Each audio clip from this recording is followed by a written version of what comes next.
Young girl was exiled for being weak but discovers S-rank slime and become overpowered. If you enjoy my recaps, please subscribe to the channel for more cool anime videos. Femicia is running away from her village at night because they believe she brings bad luck. The chief thinks people without stars shouldn't exist. As the sun comes up, Femicia hides in the forest, grabbing her bags with stuff like pots, books, and potions. She's not a regular person, she's from another world and only vaguely remembers her old life. Sometimes, she hears whispers from her past self. Femicia tells her old self she gave up on being happy a long time ago because of all the tough stuff she's been through. She takes out her dagger, deciding to forget her village because they rejected her. Trying to move forward, Femicia struggles to climb a hill, almost falling off a cliff. She wishes she had useful skills like others. Her past self advises her not to complain about being born different and to start fresh. Going down the cliff, she finds a dump, and it looks like she's done this before, searching for useful stuff. In the trash, Femicia finds clothes and a map falls out of a pocket, making her journey easier. She also discovers old potions, even though they change color, but she decides to keep them just in case. Femicia's adventure is just beginning, full of determination and strength. Femicia thinks some old potions she found in the trash might still work. She finds it ironic that as an unwanted child surviving on discarded stuff, nobody really wants her. Her thoughts get interrupted when she hears someone called a tamer coming.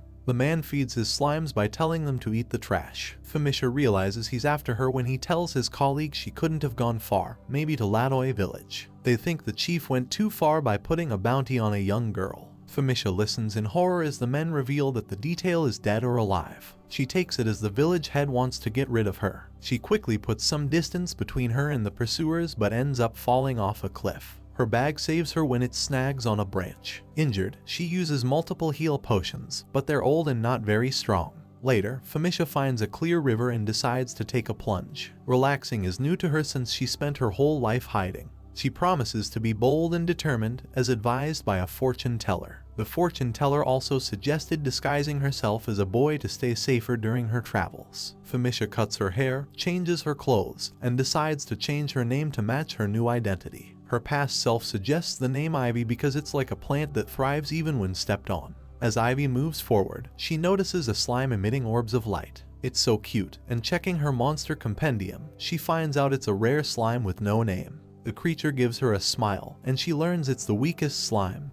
Just like her, a sudden breeze blows the slime across the meadow, and she reads that it can disappear with just a poke or if the wind blows too hard. Ivy carefully helps the weak slime that struggles to stand up. She learns it has a short lifespan, less than a day because it's so weak. A look of sadness crosses her face upon hearing this because rare encounters with such creatures remain unknown due to their short lives. A strong gust of wind blows the slime again, but Ivy saves it before it falls into the river. Deciding to stay with it until it disappears that night, Ivy shares some personal details. She reveals that humans and Ortegas get skills when they turn 5 years old. Her father has 2-star carpentry and processing skills, while her mother has 2-star needlework skills and a 1-star mending skill. The gods decide these skills and stars, determining everyone's future. When Ivy turned 5, she got a taming skill, the ability to tame monsters. Unfortunately, she didn't get any stars, she's a starless tamer. She couldn't even tame small animals, and everyone in the village treated her differently when they found out. Even her kind parents gave her the cold shoulder, and her sense of belonging disappeared.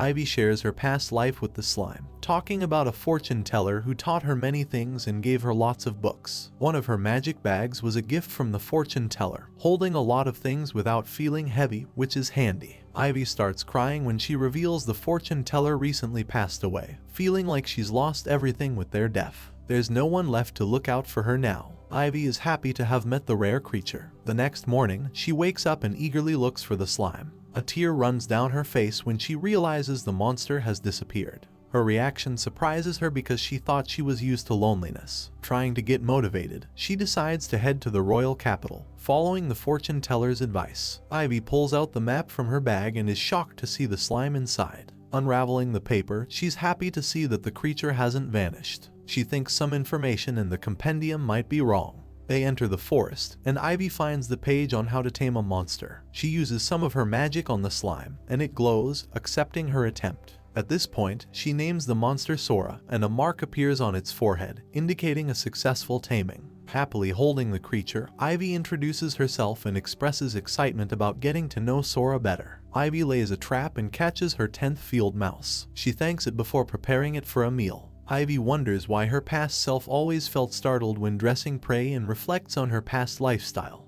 She neatly packs the meat into leaves, telling Sora they'll feast that night. Checking her map, Ivy realizes the royal capital isn't on it, so she decides to head to the town of Ottawa first. A sudden breeze almost blows Sora away, but Ivy catches him in time. Sensing something approaching, she quickly escapes into the trees. A unit of monster ants passes by without incident, and Ivy notices Sora has gotten a bit bigger and heavier. Feeling a sting from a wound on her face, she speculates it came from branches earlier. Ivy thinks she needs to tend to the wound before it festers. She pulls out expired blue potions and rubs them on her face until the wound heals, realizing she's out of them. Coming out of the forest onto a path near the village, she sees wanted posters with a $500 reward for her. Ivy wonders why they'd offer such a large sum of money for her. Ivy's past self informs her she's a fugitive, and she notices different depictions of her on wanted posters. Some are more flattering than others. Along the roadside, she reaches a village, realizing how skills and magic are crucial for daily life. Walking by a bakery, she remembers she hasn't had bread in a while. Passing a butcher, Ivy gets the idea to sell the field mouse she caught earlier. Timid to approach, the butcher calls her over, already aware it's a field mouse due to his 2-star odor skill. He's impressed with the freshness in her butchering skill, buying the rest for $100. Happy, he encourages her to bring more since others focus on big game.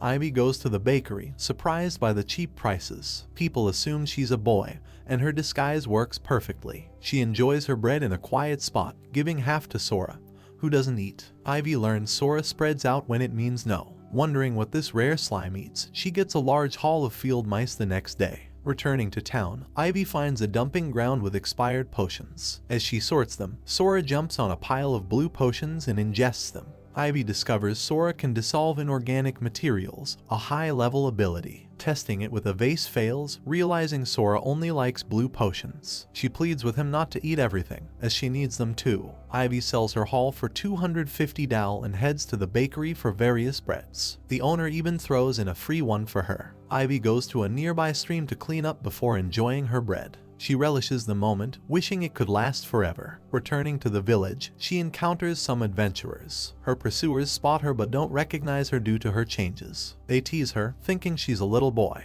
Ivy quickly excuses herself, reaching the butcher shop and bakery. There, she realizes her wanted poster is up. The bakery owner even offers her free bread.